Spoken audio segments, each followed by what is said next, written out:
Jimmy Kimmel floods the zone with nicknames for Trump before No Kings protests. This past weekend, late-night host Jimmy Kimmel injected a dose of his signature political humor into the national conversation surrounding the No Kings protests, which saw massive anti-President Trump demonstrations take place across the United States. On the eve of the major nationwide protests, Kimmel took to Instagram to provide a protest sign nickname guide, presenting his followers with a list of 71 savage nicknames for President Trump that protesters could use on their signs. The post was a clear, tongue-in-cheek attempt to offer a creative outlet for activism and to mock the president's documented affinity for giving political rivals catchy, often disparaging, monikers. The list of 71 nicknames was a comedic tour de force, drawing heavily on common critiques and observations about the president, specifically targeting his alleged authoritarian tendencies, his documented love for fast food, and his relationship with the truth. The nicknames and their targets mocking kingly ambitions and authoritarianism, the No Kings protests themselves were organized in opposition to what many view as President Trump's authoritarian leanings and his increasing militarization of American cities.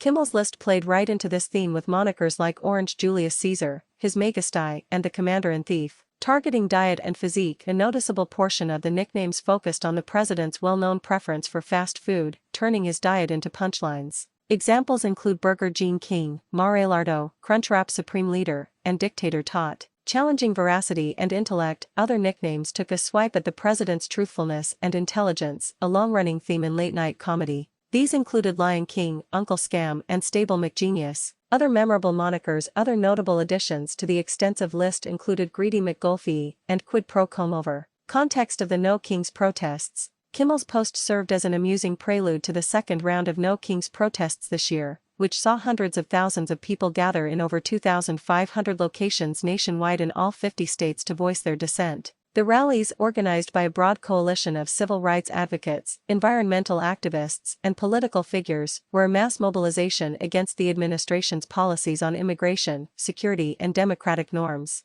The No Kings movement has explicitly framed its opposition as a defense of American democracy against what they see as a slide toward autocracy. Celebrities and political figures, including Robert De Niro and Senator Bernie Sanders, also publicly supported the demonstrations, underscoring the high-stakes political environment in which Kimmel's humor landed. Jimmy Kimmel's list of 71 savage nicknames, shared just before the massive demonstrations, provided a light-hearted, yet pointed, contribution to a very serious political movement, reinforcing his role as one of President Trump's most persistent and creative late-night antagonists.